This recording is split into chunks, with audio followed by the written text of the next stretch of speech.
ती अजूनही बाहुल्यांशी खेळायची। तिने तर अजून आयुष्याची स्वप्न काय असतात हे समजून घ्यायलाही सुरुवात केली नव्हती।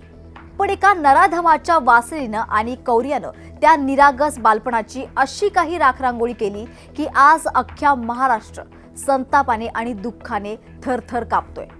वर्धा जिल्ह्यातून समोर आलेली ही बातमी फक्त एका 12 वर्षांच्या चिमुरडीच्या हत्येची नाहीये, तर आपल्या समाजाच्या छाताडावर लागलेला हा एक असा डाग आहे जो कधीच पुसला जाऊ शकत नाही। अंगावर काटा आणणारं कौर्य काय असतं? एका निष्पाप मुलीचा विवस्त्र अवस्थेत रक्ताच्या थारोळ्यात पडलेला मृतदेह, तिच्या चिमुकल्या शरीरावर आणि डोक्यावर दगडांनी केलेले निर्घृण वार आणि प्राथमिक तपासात समोर आलेला लैंगिक अत्याचाराचा भयानक संशय, हे ऐकून तुमचंही रक्त सळसळल्या वाचून राहणार नाही। वासनेचा कहर आणि त्यात भरडल्या जाणाऱ्या त्या चिमुरडीसोबत काय घडलं याचा सविस्तर आढावा घेणार आहोत आजच्या या व्हिडिओमध्ये। ही मन हेलावून टाकणारी घटना वर्धा जिल्ह्यातील सावंगी पोलीस स्टेशनच्या हद्दीतल्या एका छोट्याशा गावात घडली आहे। कुटुंब अत्यंत गरिबाचं, वर्षभराच्या करारावर दुसऱ्याच्या शेतात घाम गाळायचा आणि आपल्या कुटुंबाचं पोट भरायचा, हाच या आई वडिलांचा रोजचा संघर्ष। या संघर्षात त्यांच्या जगण्याचा एकमेव आशेचा किरण म्हणजे त्यांची ती 12 वर्षांची लेक। शाळेत जाणं, मैत्रिणींसोबत बागडणं आणि संध्याकाळी आईच्या कुशीत विसावणं, एवढंच तिचं छोटंसं जग होतं। पण बुधवारी संध्याकाळी साधारण 6 वाजण्याच्या सुमारास त्या नराधमाने या कुटुंबावर असा काही घाव घातला ज्याने एका क्षणात सगळं काही संपवून टाकलं। गावाबाहेर असलेल्या शेतातल्या एका घरात जेव्हा लोकांनी पाहिलं तेव्हा तिथे माणुसकीचा खून झाला होता।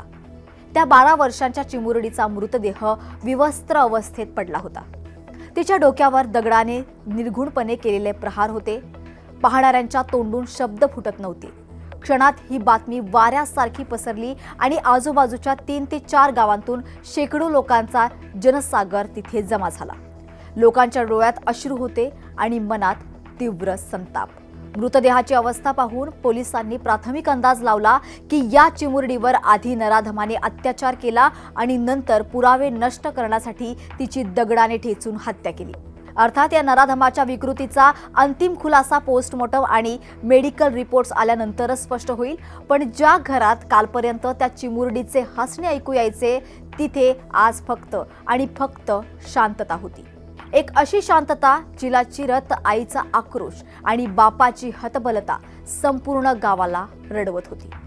घटनेचे गांभीर्य इतकं मोठं होतं की स्वतः जिल्हा पोलीस अधीक्षक सौरभ कुमार अग्रवाल यांनी तातडीने घटनास्थळ गाठलं। त्यांच्यासोबत अप्पर पोलीस अधीक्षक सदाशिव वाघमारे, उपविभागीय पोलीस अधिकारी महाडिक आणि स्थानिक गुन्हे शाखेचे LCB मोठा ताफा तिथे दाखल झाला होता। संपूर्ण परिसराची सखोल नाकाबंदी करण्यात आली होती।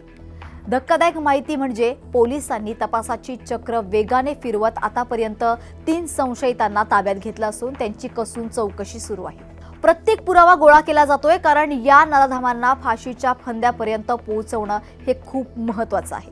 पण या सगळ्या तपासात एक प्रश्न मनाला सारखा टोचतोय, त्या 12 वर्षांच्या निष्पाप चिमुरडीचा गुन्हा काय होता? आज आम्ही मोठमोठे दावे करतो, सुरक्षिततेच्या गोष्टी करतो, पण खरंच आपल्या मुली सुरक्षित आहेत का?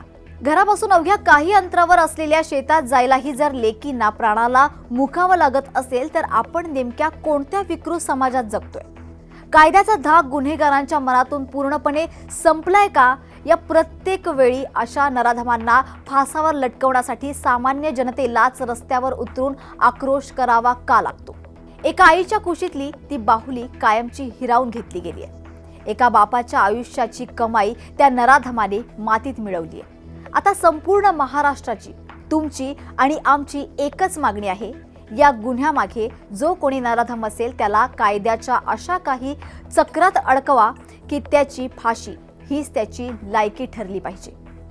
अशी शिक्षा द्या की पुन्हा कोणत्याही विकृताची एखाद्या चिमुरडीकडे वाकड्या नजरेने पाहण्याची हिंमत झाली नाही पाहिजे। त्या निष्पाप चिमुरडीला भावपूर्ण श्रद्धांजली आणि या नराधमांना कठोरात कठोर शिक्षा मिळेपर्यंत हा महाराष्ट्र शांत बसणार नाही। तुम्हाला या घटनेबद्दल नेमकं काय वाटतं? तुमच्या प्रतिक्रिया आम्हाला कमेंट बॉक्समध्ये द्यायला विसरू नका।